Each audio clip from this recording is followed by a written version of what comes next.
Alright, hey guys, She Detector here. So today's video is going to be a little bit different. We're not going to be doing any metal detecting today, but I will be doing a first of its kind video for my channel. So I got a comment that actually made me laugh out loud on one of my videos. And it was after I got that comment that I was like, you know what, I've never done a reacting to your comments video. And after that comment, I was like, I need to do one of those videos. So that's what today's video is going to be. I'm going to be reading your comments on 2 of my videos.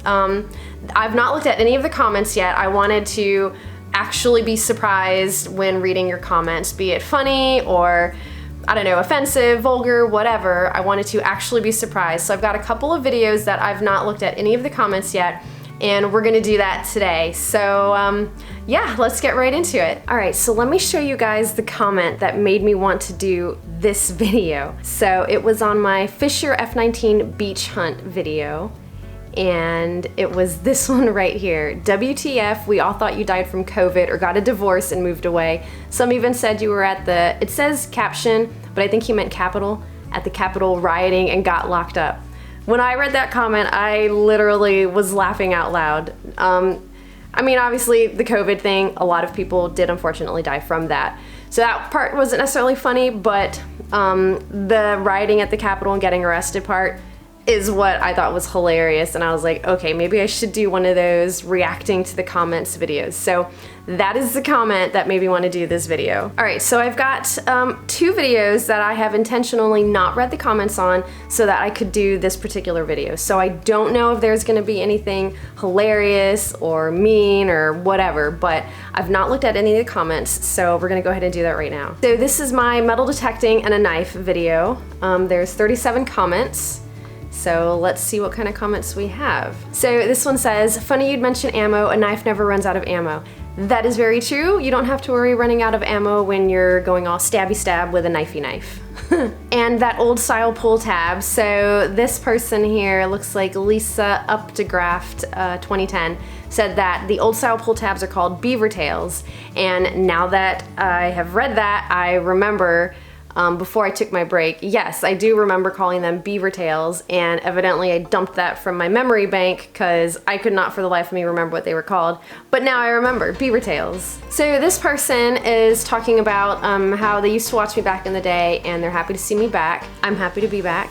But it says, I hope you choose a modern machine and then let us hear the tones as you detect. So I do plan on trying out some newer machines. Obviously, all of the machines that I have are pretty old. So yeah, I do plan on trying out some newer machines as we go on through the year, so definitely stick around for that. I don't know which machines. I know there are a lot of new ones out on the market, but I will be getting my hands on some new gear for sure. So this person says, I once found a muffin tin on the beach. LOL, you just never know what will show up out there. So I dig Daytona 4478. Perhaps we should get together. You should bring your muffin tin. I will bring my utensils, my knife and fork, and we can have, I don't know, a picnic on the beach or something. So this person, Trip Tech, is saying, hey She Detector, love your vids. Thank you. I wanted to ask, when you hunt, how do you decide what to keep versus throw in the trash? Obviously coins. What else do you keep for sentimental, knick-knack, or display purposes? Also, can we see a collection video in the future, possibly? Keep up the good work. Much love. God bless. So, as far as what I decide to keep versus throw away, I keep all of my utensils because I have a collection of that going. Obviously, all the coins, all the jewelry I do keep. Well, I guess real jewelry I keep. As far as like crusty, fake costume jewelry, it really depends on the condition it's in, whether or not I keep it or not. I generally keep all of like the little toys that I find, so like any little, what are they, Matchbox cars or whatever, I keep those. It's, I don't know, it's, I mean, if it's trash, like bottle caps, trash, pull tabs, trash, cans, trash, it's kind of, I guess, hit or miss on what I keep. So I had found, I think you guys saw, I found like some little red lips with like little rubies or jewels in them that looked like it was part of like a child's bracelet. So I took the, I don't know, the twine or the cord, the bracelet part out of the little lips, and I threw that away, but I kept the little lips. So like I keep some stuff, but not necessarily everything. I guess it really just depends, again, on the condition that it's in, on whether or not I keep it or not. And as far as a collection video in the future, I can totally do that. I've not really found a whole lot of cool stuff since I've been back into it, but I do still have all the stuff that I found before I took my break. So yeah, I can definitely show you guys what I've collected so far. This person, Jason Jones 5213, said, great video. I found a crusty corroded pocket knife, but never a steak knife. So that's super cool. Especially depending on what kind of metal the pocket knife was made out of. Maybe it was still in pretty good condition. I mean, oh, I guess it says corroded, so probably not. Never mind. So this, what is it? Beep Seats Finding Food Treasure 8756 said, come on, there's no lowering the bar. Yes, you're missing the butter knife and tablespoon and salad fork. So I still have a long ways to go. Letting the lobster fork slide though. Okay, so at least he's giving me a buy, he or she is giving me a buy on the lobster fork, so that's good. Although they didn't mention the soup spoon, so they said tablespoon. Nothing about a soup spoon, so maybe that one's also a buy. Maybe I don't have to worry about that one. It says, who the heck would bring this outdoors association, revised the table setting list last year. Fun video, thanks. That's hilarious. Although how awesome would it be if I did find a butter knife and a tablespoon and a salad fork? That would be pretty cool. Then I would have to, and then, oh my gosh, then I would have to find like plates and bowls and cups, and I'd have a whole place setting eventually. I feel like that would take me forever though. So this person, what is it, Misfits Choppers 2011 said, now you just need to find a plate and a cup for a full set, LOL, great video. Yeah, I agree, see, so we can really spiral down this table, or this table. Obviously I'm thinking about a table place setting. We can really spiral down this hole of utensils and plates and dinnerware and all of that stuff. That's hilarious. They're thinking the same thing I was thinking. Oh, this person brought up a good point. So this is AJBFWB said, once you find a titanium set of chopsticks and a spork, you're good.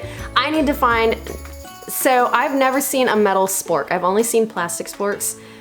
But if they make a metal spork, now I need to find a metal spork. That would be awesome. So this person, what is it? Cody Matheson, 8400 said, hi Shoe Detector, what beach is most detecting friendly in Florida?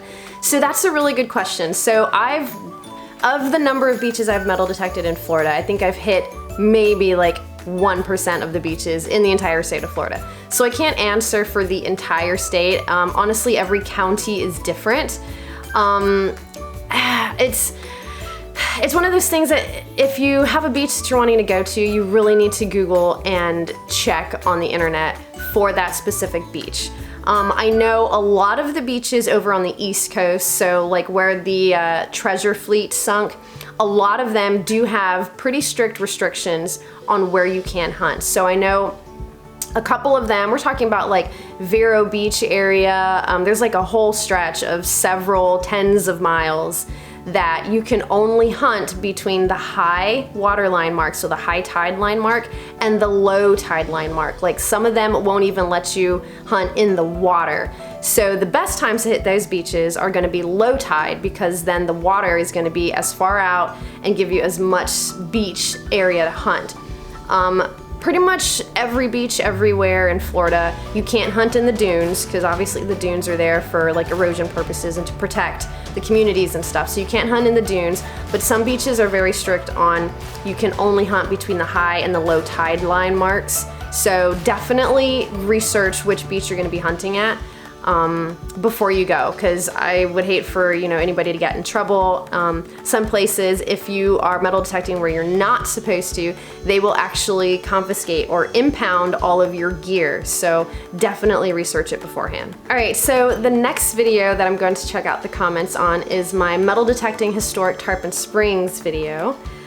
So let's see what kind of comments we've got in here. So this comment, this is from David Heil 5363. So this says, that place might be worth revisiting. If that quarter is from 1963, it is solid silver. Oh, very interesting.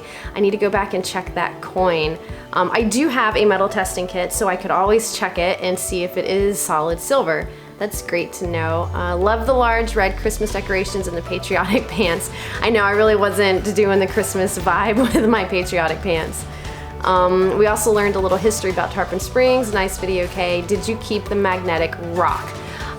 Thank you for watching the video. Thank you for liking it. I did not keep the magnetic rock. Not for any particular reason other than it was just a rock. I probably should have cracked it open with a hammer though. I've not cracked anything open with a hammer in a long time, so I should have kept it. I should have cracked it with a hammer, but I didn't, so yeah. So this person, Chuck Clark in 9464 said, as far as cash is concerned, it looks like you're doing better on land. I'm thinking than you did on the sand. You should do more land videos, LOL. P.S. I love the videos. Keep them coming and Happy New Year's to you and your husband. I did do significantly better on land, but I really do think that has a lot to do with the location and things that had happened recently. So again, a snow place like Tarpon had just happened a couple of weeks ago, and I think that's probably where the majority of my coins came from, because there were a couple that I had to dig down for, but there was also a couple that it was like right on top of the ground, just in between the grass. So I think I definitely lucked out, but yeah, I should probably hit this area again and see what else is out there. So this person, John Paul TS8DQ, said, explore the playgrounds and the elementary and middle school playgrounds. If there is a merry-go-round, these coins fly out of the kids' jeans and pants. Good hunting and happy that you're back on YouTube. Miss you. So yeah, I've not hit a playground area, I mean obviously, in a long time, but I don't know when the last time was that I saw a merry-go-round on a playground, honestly. I feel like it was probably when I was a kid, back before they had like seatbelts on school buses and whatnot. But I do plan on hitting a couple of like tot lots here in the near future. So I'll try and see if there's any in my area with a merry-go-round, because that would be pretty fun and interesting to see what's around it. This person, Southern Relics, agrees about the coin potentially being silver. It says, great silver quarter find, enjoyed watching. I need to go dig that coin out of my coin jar and see if it's silver. So this person, Thomas Speet, is that how you pronounce it maybe? 2241 said, nice hunt. Have you thought about using a probe or screwdriver for the targets that are just under the surface? That way you wouldn't have to dig deep. So I have thought about doing that. I've seen a couple of videos where people use, I don't think they're screwdrivers, so I'm assuming it's some kind of probe to get the targets out. I've not done it. I mean, I could always try it, just add a screwdriver to my toolkit, I guess, if you will. My first thought though is, maybe since I'm so awkward on land, is I could totally see myself sticking the screwdriver in the ground and trying to, like, I don't know, push up this target, coin, pull tab, whatever, and have it come flying out and shooting dirt in my face. So it wouldn't be the first time I've shot dirt in my own face, but I feel like that would happen a lot. I mean, I guess that would make for good content, and I'm sure you guys would get a kick out of it. So maybe I will do that on an upcoming hunt. I'll add flinging dirt in my face to the video for you guys.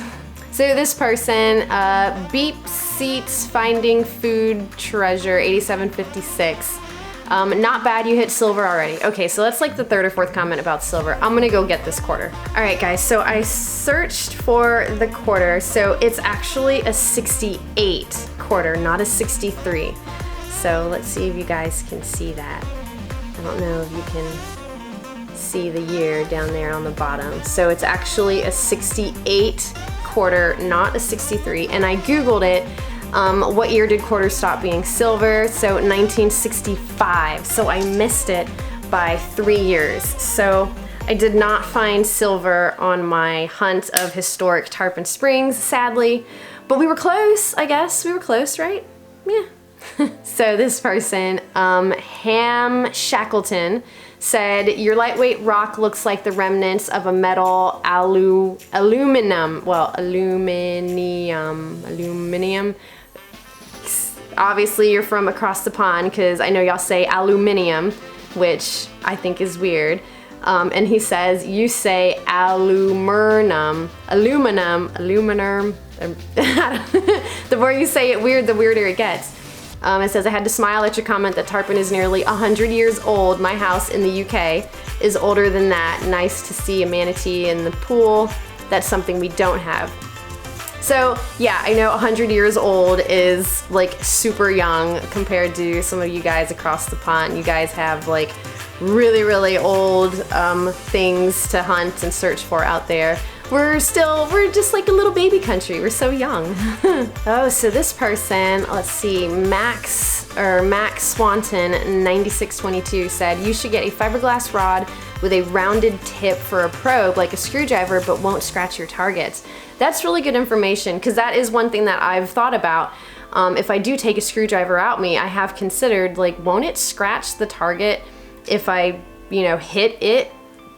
But I had no idea that they make I guess rounded probes or something with like a cover on the tip so that it doesn't scratch the target. I mean, obviously this is all new territory for me since I'm a beach hunter, so I had no idea. So thank you for that information. I will keep that in mind when I do add either a screwdriver or a probe to my tool arsenal. So Ray Collins 3843 said, do you ever do sidewalk hunts? I do lots of that, and I find lots of coins and old ones as well here in St. Petersburg. So I'm assuming he means St. Petersburg, Florida. I know there is a St. Petersburg in another country. I'm assuming you mean Florida. So I have done sidewalk hunts before. I hit a curb strip, actually not very far from the park that I was hunting at, and that is where I found my Indian head buffalo nickel, actually using the Fisher F19. So I have done it before. I've not done it since that particular hunt. That hunt, I did have a homeowner call the cops on me. So, but nothing happened because I was hunting the curb strip, not in people's yards. And the cops did come out and they sat across the street and watched me for a while. But I wasn't doing anything illegal, and I actually called the Tarpon Springs Police Department and I spoke to, I forget his name, but one of the officers who had informed me about the codes here in our area and said that it's perfectly legal to hunt sidewalk strips. So yeah, I've not done it since. Maybe I will do it again, and hopefully I don't get the cops called on me a second time. So this person, Squiffle Noses, says, love your leggings in this one, thank you. And the casual way you notice some manatees as if they weren't the most interesting thing I'd have seen all year. Are they just everywhere like cats and dogs? Yeah, you know, I guess one of the things of living here in Florida is, I guess after a while you kind of take some things for granted, like seeing manatees in the bayou. Yeah, right now with it being cold, they are kind of everywhere in the bayou because they come in for the warmer water. So they do come into town and they hang out in the bayou pretty much from like November until March. They'll be hanging around. Yeah, I guess it is easy to take it for granted. Same thing with dolphins when we're out on the boat. I mean, we see dolphins pretty much every time we're out on the boat. So it's easy to be like, oh yeah, a dolphin, and go about our business, versus like people who maybe don't get out to the coast ever or very often. They're like, oh my gosh, a dolphin, that's amazing. And they really are amazing. It is really cool. So maybe next time I'm out by the bayou, I'll try to spend a little bit more time and maybe see some that are closer to the wall, like by the sidewalk and stuff. So yeah, I'll try and get some more footage of that for you guys. Alright guys, so that is it for today's video. Hopefully you liked it. This is my first time doing answering or reacting to your comments video, so I really liked doing it. It was really hard for me to let a couple of videos stack up without looking at any of the comments because I didn't want to ruin it if there was something funny or whatever. I wanted to genuinely react to those comments with you guys. So I hope you enjoyed today's video. I really enjoyed doing it. If you liked today's video, please make sure to give it a big thumbs up. If you're not a subscriber to my YouTube channel yet, please make sure you do so by hitting the subscribe button. Thanks for watching, and until next time, I will see you guys later.